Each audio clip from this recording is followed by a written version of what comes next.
This is a story about the stories we tell ourselves, the stories we live out in the world, and the space between those two. It's about how we love, how we lose, and how we recover, or not, through the stories we make up in our heads. I'm Robin Rice, and this is also my story. Chapter 13. Putting the Pieces Together. Perhaps the most important way to shape the outcome of a story is to realize that it is one, as soon as possible. Imagine getting the big news that you have a serious illness, but then a week later, finding there are very promising new drugs for it, and an improved cure rate of nearly 90%. What story agony in that first week? Or you and your partner are pregnant again. Wonderful big news, and then you hear it's triplets. Oh my. Imagine that your never-in-trouble child was expelled from school, but then you think, isn't this the school you both disliked so much? Imagine that you might be among those in the latest round of layoffs at work, and then you learn your severance package is likely to be sweet enough to finally reach your long-held dream of owning your own business. If you choose, you can take in any big, bold news as a story unfolding. Small news too, but that requires a more nuanced skill. This is not a cliff you are falling off, you tell yourself, but a story wave you are surfing. You can hear yourself say to yourself, hold up, wait a minute. What do I really know here? What don't I know? How could I play this if I don't leap into response too soon? This big news trick of consciousness has stopped more suffering in my life than just about anything I know. But there are a few others worthy of note. It is helpful to think, not in the moment of big news, but before, about what you always tend to do with pretty much any big story that comes your way. Story patterns, if you will. It might be to downplay the news, dramatize it, or shove it under the rug. We all have such patterns. If you don't think so, ask someone close to you about yours. Most likely, they'll be more than happy to tell you all about the patterns they see in you. Once you realize and start paying attention to your patterns, soon enough you'll be watching yourself do what you always do. Again. At first you'll annoy yourself. Don't I know about that? But keep with it, and soon you'll begin to notice you have created a moment of choice. Maybe just a small moment, but in time, with practice, you can learn to expand it. The choice is to do what you always tend to do, or something else. And it really is as simple as that. The more often you take the something else choice, the more often and longer you'll have access to making a different choice in the future. With practice, you'll have conscious control of your choices, even in very difficult situations. That's wisdom, but also power. To gain even more power, I have one more big news story hack. Practice making a conscious decision about who you tell your story to before you let it run wild in the streets. Yes, before you tell another soul, stop to remember that you are shaping the story by deciding, consciously or habitually, whom you will tell. Telling others is not a problem. We humans are wired to tell our stories to others. It is how we share our lives, and for many of us, how we hear ourselves think. Even so, the question of whom to share an unfolding story with often goes unconsidered. That's a big mistake. If we are the introverted type, we may tell no one, at least at first. We might stuff the story away, hope it goes away, discount our assessment of it, or pick its merits apart. In this case, the story remains between us and ourselves, and that too is a story choice. How trusting are you of the voice inside your head, I wonder? Conversely, we might decide to lovingly nurture it, savoring the possibilities of a good outcome and the excitement of a new potential. I recall my former father-in-law, Ellis, who would only share the first line of a book he spent years writing. Oliver Pickett knew a thing or two about women. I like to believe this was his way of holding the story close and protected. He died before I was able to hear more, but I trust the story would have been exceptional, and that he did exactly what he wanted to do with it, which was nothing. There's no wrong story choice, so long as it's authentically yours. For the extrovert, we might immediately pick up the phone to call our bestie, our ever-ready-to-chat mom, or excitedly spill it to the first person we encounter. That could range from the neighborhood gossip to the pharmacist we've never met before, to our mail carrier who, let's face it, is likely hoping we will let them get back to work. The sooner the better. If we are lucky, we are met with happiness and support. If we are not lucky, we are met with skepticism and negativity. But, and here's the kicker, is that really luck? Because if we are honest, we usually know before we pick up the phone and dial a number what response our story will receive on the other end. If our story is fantastical, will we choose someone we know to generally believe even the most incredulous tale? Or do we gravitate towards someone who never believes anything out of the ordinary? If we have a new opportunity, do we select someone who spins negatively on anything good that might ever happen? Or someone who will meet us with smiling eyes and say, "Fascinating, tell me more." If we are deeply wounded, do we choose someone cold or supportive? Kind or callous? The coaches, the healers, the high-fivers, the naysayers, the pessimists, the ones constantly doubting our capabilities, we all have such characters in our lives. When a story arises, who will we choose to tell? And what does that say about what we think of our story? This is a critical act of consciousness, because the telling of our story makes it no longer ours alone. Once told, it is in development with outside influence. We join our story with the story receiver's ideas, thoughts, and responses, both verbal and nonverbal, and so shift its trajectory. Looking at our story sharing in this way, there are countless revelations waiting for us. Do we want to be talked into this story or out of it? Do we want to be held accountable for the visions we have? We might think we would never choose to tell someone who always shoots us down, yet realize that is exactly who we always turn to. Interesting, no? In time and with careful consideration, we can learn to consciously decide who we tell our stories to, and when, and how much we want to allow others to shape our view.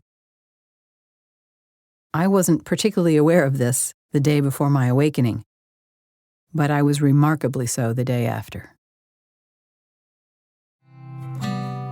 Enter the labyrinth.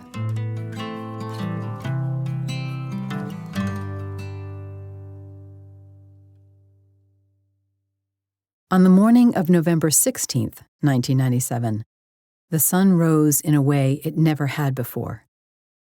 I relished a long lingering in bed, amazed by the clear November sunlight and a single bird singing out my window. I felt adored by and adoring of the warmth of my sheets and blanket. A sense of gratitude rose for every single thing in my life, but also for life itself. This was an altogether new feeling for me. I was still astonished at and baffled by what had happened the day before. It was like some part of me had woken up and remembered everything. Life itself. Not meaning and purpose, but the actual thing, life. My mind was vivid with recollection, my heart on fire. Some new raw energy raced through my veins. My future laid out before me like a timeline that was no longer pointing in one direction, the future, as it always had before, but in all directions. Left, right, up, down, here, there, yesterday, tomorrow, all at once. What had happened had been unimaginable to me 2 days before. Now, how to make sense of it? I'd always been the talk it through to know what I think type. And I kept wondering, who Who in the entire world could I tell? Who would believe it? Who would trust me and my psyche? Someone else who had experienced it, of course. I was sure there had to be others. There just had to be. Just because I didn't know anyone didn't mean there weren't others. I wasn't that special. I knew that for sure. But where to find them? I had no idea. And so, going against my own natural impulses, I kept the story to myself, at least until I could find words that didn't make me sound like an absolute lunatic. When I finally got up to pee and brush my teeth, somehow these basic acts felt ridiculous next to all I had seen and felt. I pondered each moment of the experience. It wasn't like I had opened a whole new world. It was like I'd opened a whole new world that I already knew and understood, with roads that I had traveled for as long as I could remember. Not Robin, of course. The other I, the one that seemed to have started riding shotgun in my psyche. I could make no sense of it, yet the I that felt dropped in seemed to think it made perfect sense. I laughed out loud again, as I often would that day. I also noticed how perfectly aligned my toothbrush bristles were. I seemed to feel the machines that had laid these perfect rows in place, and the plastic that had been formulated to make each tiny bristle, and the person who had designed this particular toothbrush, and the one who designed the very first one. It was unnerving, seeing and sensing it all. If this happened with a toothbrush, what might the rest of my day look like? I watched myself consider my early obligations for the day for a split second. I didn't have any. Then decide to crawl back into my warm sheets, and then do so, all without effort, yet more aware than ever of the autopilot actions following through on my decisions. It felt bizarre to notice even this in such detail. I looked at my arms and legs, my fingers and toes. My body and personality, that me I believed myself to be for 35 years, the one I called Robin, now seemed more like a cartoon character than a real person. Did she ever really decide anything with any degree of consciousness? Nothing external has changed, I argued with myself. So maybe I really was losing it. Crazy was the word that came to mind, but which mind manufactured that thought? I wished I could return to the experience to ask more questions. But I had no way to get back to the experience because I, as Robin, hadn't taken myself there in the first place. I asked myself if I was really concerned and realized that, oddly, I wasn't. The feeling the experience left me with was so profound, so full. All I really needed was more time to marvel at it. As for losing it, going legitimately crazy, I actually felt more sane than I ever had. In fact, I hadn't realized how crazy I had been feeling in this small, closed-down world of the five senses, with an occasional bonus sixth sense. I had been bereft in my not knowing, with no clue as to what it was that was causing this existential suffering. Now I knew. And now, stunning as it was, I was liberated. From what and to what, I didn't know, but liberated for sure. I was tempted to think it through, but felt confident logic alone wasn't enough. Maybe sensing and feeling would be needed too. I could go there. I allowed the overwhelming feeling of relief, now fully equal to the pain that had been consuming me and my life only 24 hours before, to engulf my body. There was a sense of recalibration or dominoes falling. Well, not quite, but something like that.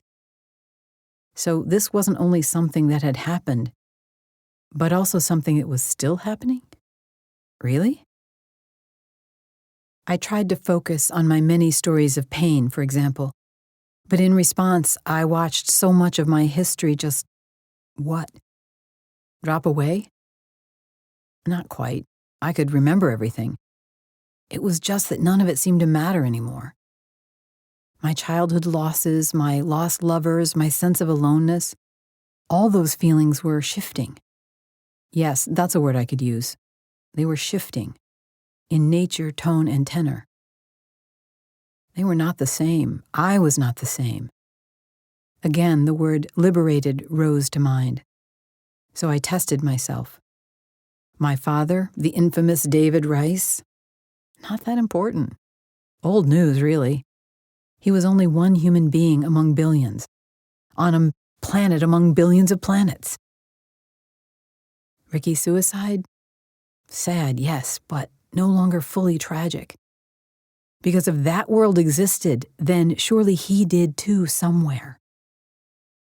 Maybe the dream where I fought for him to stay on the good side of the white line was real in some way. Ricky had never come to me like other dead people, and I never knew why. But the idea that he was somewhere out there felt right.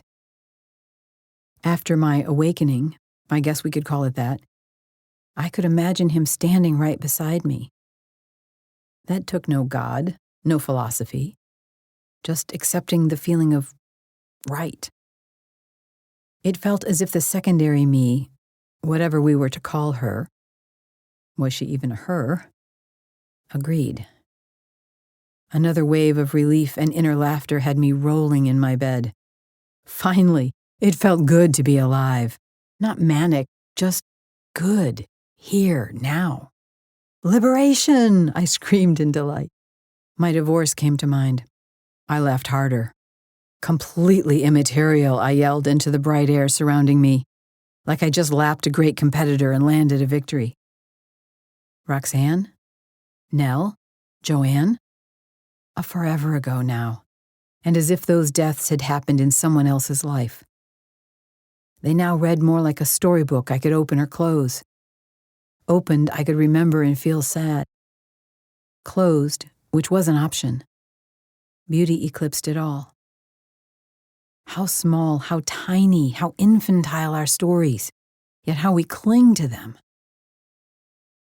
I wondered, would this feeling, these insights last? Maybe, but maybe not. So how long did I think I had? Would they fade like a dream? I had no way to know. Maybe it would help to connect any and all of the dots that I could. Suddenly, I remembered a moment on my back porch some 5 years before. My first child was already born, but his birth was very rough on my body, and I knew my medication for rapid cycling bipolar disorder would harm another baby. I didn't like being pregnant, so it was easy to decide that one child was enough. But then that one evening, as I stood alone, I looked up into the stars. I heard a clear voice come from the sky. I want to be born to you. Immediately, I understood. I immediately said yes. I went off my medications to have the very special human that would become my second child. My child from the stars, as I have often said. That moment had to be connected. If anything was, that was. Euphoria notwithstanding, I still had a body and my brain was telling me that coffee would help. As I made my way downstairs to my kitchen, I noticed the awareness of my other aspect was breaking through with an idea here and there. Yet when I tried to stop myself, when I tried to pin her down, that aspect of me, she seemed only barely there, elusive at best. Where do ideas come from anyway, I thought. I recalled that time from childhood, playing racquet with Dad. So this something, this second aspect, might have been with me all the way back then? Okay, figuring this whole thing out would be truly crazy-making. The experience of two within one, me, was now clear and palpable.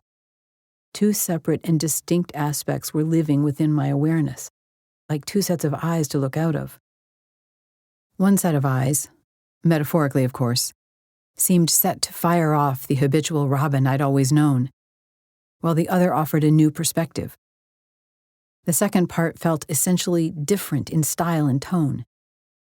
Better, wiser, truer. Familiar, but new to me.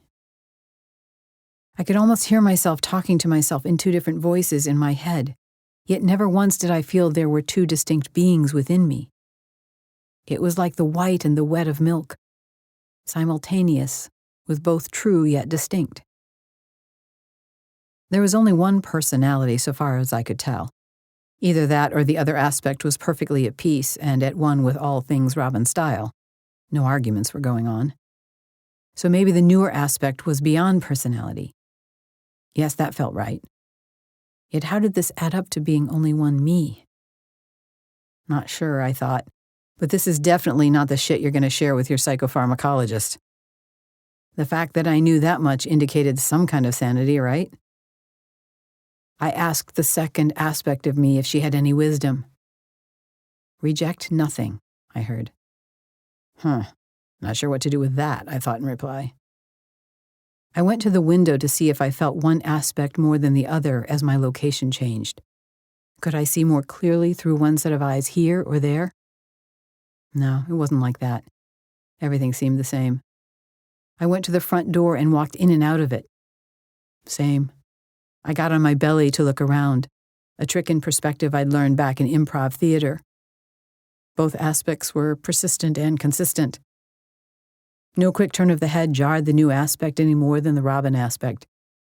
It wasn't just me witnessing myself either. One wasn't looking down on the other. They seemed next to each other, equal and parallel. I could still see myself watching myself, as we all do, but my watcher could watch both aspects as separate and definitive. How is it that no one ever talked about this kind of thing before? Seriously, not one person or book or movie? Was it like seeing and hearing dead people, the privilege and peril of only some? But surely someone had to know about this. I could not be the only one. If I was, I had to more seriously consider that I had, in fact, gone off the deep end. If so, it was a crazy kind of beautiful. And crazy didn't feel right. Okay, so I had a whole day and a half to figure it out, I thought, finally deciding to go get dressed, but also immediately aware I'd not actually decided. I just went back upstairs and stood in front of my closet. Again. Well, I surely wasn't going to bring this nuttiness into my kids' lives. I'd have to sort it out before they got back from their dads. Books. That was where I would find the words for this. I just hadn't read the right books yet. At least it was some direction. I put on my clothes without a shower, poured my coffee into a travel mug, and drove myself to the largest bookstore in town. I arrived before it opened and waited in the car, trying to connect more dots. I racked my brain for anything that remotely could have led to this, or contributed to it, or even caused it. Somewhere there had to be clues. Seeing dead people as a child, an obvious one. I didn't see any dead people in my journey out beyond time. Oh, wait, was that true? Suddenly, I remembered that I did, in fact, see dead people there.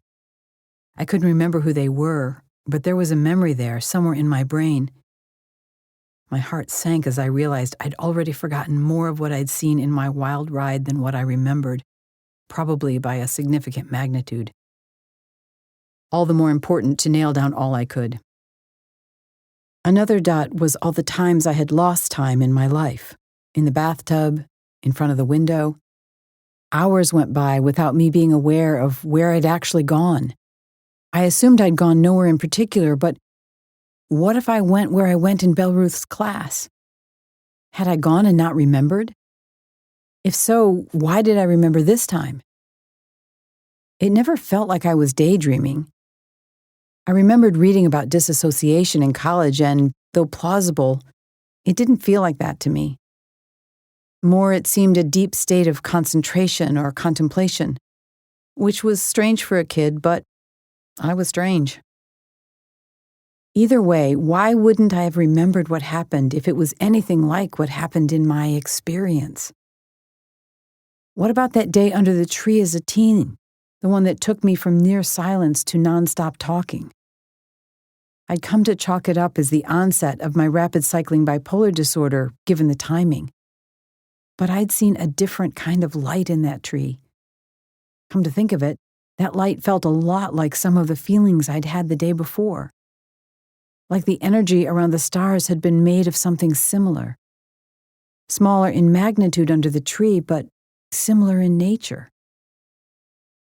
What about when I stepped outside of myself upon hearing the news of Ricky's suicide, and heard that voice that seemed to be mine, yet not, say, he had every right? Wasn't that a different voice from my own? ... I looked up to see the bookstore lights still off. Damn, time was a bitch here on planet Earth. Back to the dots. Knowing my dad was going to die instead of beating cancer had to count. How do you know something if you are not in some way connected beyond time? I reminded myself to look for books on precognition if there were any. It would probably mean a trip to the New Age section of the bookstore, a thought that made me shudder. I was not only crazy, I was going to prove it in public. Lovely. I rolled my eyes at myself. Seeing colors around people might have had something to do with it too, given all those colors in the journey. Right, all those colors I'd never seen before. I smiled to remember them. Yes, color was connected. Wait, Billy Graham's Angels. That was a definite dot to connect. I immediately wondered what would have happened if the people with the 4x4 book hadn't stopped me from going toward the angels. Maybe I could have beat the "took you long enough" and awakened decades before. Or maybe I was meant to be stopped. Something in that rang true, but it pissed me off. Again, not unlike the feeling I'd had when I said, "Took you long enough, I can't believe you let me sleep for 35 years, what were you thinking?" Oh, and what about the time I had sex with Tim and we felt catapulted into the stars together? That might have been a kind of preview of sorts. I went way beyond the stars in this experience. Or am I grasping? Another thought popped in. All those times in grade school when I practiced holding my breath for as long as possible without passing out or letting someone else know I was doing it. I wasn't sure why that one came to mind, but it did. Related? I had no way to know. Side note, years later I would come to practice breathwork and feel those early years holding my breath were a kind of practice, as if I knew how to create an altered state even then. At last I saw a clerk at the bookstore door. I went directly to the information desk to try to very generally explain what I was looking for. Something about philosophical enlightenment, but that happens in an instant. A young clerk in a classic sweater suggested I try the Eastern thought section. Maybe focus on the Zen traditions? Zen? What's that? Didn't matter. I'd check out anything. At first, the Zen and the other Eastern thought books read as too technical and contradictory. Then it started to feel right in that old, even ancient feeling kind of way. But still, it felt inaccessible to me, and also too dogmatic. Too much like something you have to believe in, whereas I was dealing with something I had actually experienced and now sort of, well, just understood. Like when I knew what I knew, only at a much more profound level. I went to the New Age section, the clerk's next recommendation, feeling as if I might be betraying all smart people. A book on shamanism popped out. It felt right. And a book on people seeing dead people. Bingo! Whoa, this section was a free-for-all. Pretty much anything and everything weird was right here waiting for me. I found a book on past lives. Wait, past lives? People were serious about that? Were there future lives then, too? And wasn't there something in my experience about that? I think I already forgot. It made me wonder just how profoundly sheltered I'd been from any spiritual thought outside of the big threes of small-town living: Christianity, Catholicism, and Judaism. Or had I just not been paying attention? Why keep me so deeply sleeping for so long, dear universe? I again had to wonder. I bought nearly a dozen books to cover as many bases as felt remotely right. All interesting, compelling even. I went home bewildered, excited, and deeply skeptical, but also profoundly hopeful. I sat in a chair from morning to night just reading. Each book brought another dimension to things I had never known, yet now felt I had always known. None directly mentioned what happened to me, but other things started to make sense, or at least feel familiar. It was as if I was filling in all the outside pieces of a puzzle, yet still having no idea as to what the center was to look like. A week later, despite the kids' return, I went to the bookstore, again, while they were in school. After all my reading and so much resonance, even the New Age section no longer felt like such a risk. I was drawn to a book by a man called His Holiness the Dalai Lama. I had never heard of him, but his orange and red outfit looked like the ones worn by the crazy kooks at the airport, the ones we were all taught to avoid for fear of abduction. Even so, I pulled up a stool at the end of the aisle and started reading. The pages washed over me in waves until I felt transported into them. It was like I was remembering more than reading something new. All the things I thought that I didn't realize I'd been thinking came to the surface. Yet I, as Robin, had never directly thought about any of this, that I knew of. Could not have. It baffled me. Even so, I kept nodding my head yes and feeling a sense of course, with each short chapter. So strange. I bought more books, unconcerned with the cost. This was what money was for.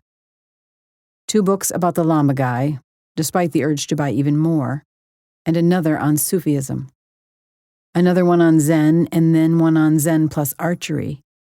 Who knew archery had anything to do with anything? I liked the Zen books I'd already bought, but still had no real understanding of them. On my way out, I asked for and found an audio tape series by Belle Ruth Napperstack. I bought one and played it in the car, despite the warning not to, given the meditation might make you sleepy. In it, she encouraged me to become quiet and ask a guide to come to me. Immediately, I started to feel the drowsiness suggested. Okay, so just in case, and given what had happened days before, I decided to drive home first. Once there, I settled in a comfy chair and again heard Belle Ruth's lovely voice. She suggested my guide might be an angel, a person, or an animal. As she spoke, a movie in my mind unfolded as easily as if I'd turned on the TV. I was immediately met by an ancient, dark-skinned man with a staff. I barely saw him floating in the sky, so I moved up to see him more clearly. He said he was a shepherd, that we were floating above Africa, and he seemed to know my name. I was outright skeptical, given I could have been making it all up. I did already know my own name, after all. He seemed unperturbed and insisted we get on with things. I felt him even more than I saw him. I saw him too, but the feeling was a stronger sensation. He felt old world, something like yeasted bread from ancient times. I felt as if I could taste the sand in the air, feel the heat, and hear the sheep bleating, the ones he cared for. Yet he seemed distinctly unearthly. His staff was made of ordinary wood, nothing special or magical about it that I could tell. He gave me his name, which was almost impossible to say, as the sounds went low, seeming to stop and start, and then dropped off in a kind of sharp choke. I was corrected at least a dozen times, not because he was insistent, but because I wanted to get it right. Side note, today I understand he was speaking with glottal stops, but at the time I had never been introduced to the sound or even the concept of it. Eventually, I asked him to spell it. Aough was as close as he could get. Well, hello, Augh. In a warm but somewhat distant manner, he told me he was a guide for me in this life and had been in many others. So there is more than one lifetime possible, I thought. I have awakened, he said, and there was much work for us to do. He insisted I would learn quickly, as it was more of a remembering than a learning for the first time. He warned me not to be seduced by the immediate ideas that would come to me, but to delve deeper into any thought to be sure that what I was seeing and sensing was not merely a projection of my surface wishes or fears.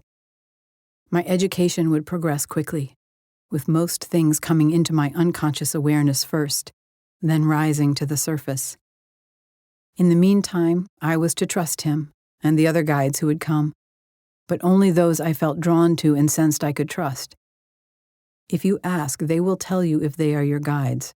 Spirits are required to tell you the truth, and almost all will, but only if you ask. There is much trickery here, too. He said that one day I would be wiser and that it was his task as my educator to help impart his wisdom until my own was in place. In the distance, I heard Belruth calling me back, and though I did not want to return, he pointed me back to my body. We would meet again, he promised, then faded from my view. I sat up, the meditation over, thinking, well, that was crazy. It would be best if you stopped using that word, Robin, my second voice said in my head. You might begin to believe it. We don't have time for that. And it would be a waste of energy. Okay, so this could be madness upon madness. But how was I supposed to know? Clearly, I needed to talk to someone, a human this time. But again, who? Terry Nebeker. The thought came out of nowhere. But of course.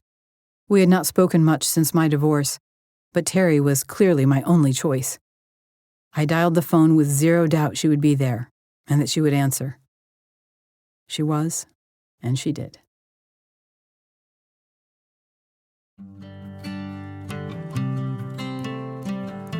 Enter your labyrinth at BeWhoYouAre.com.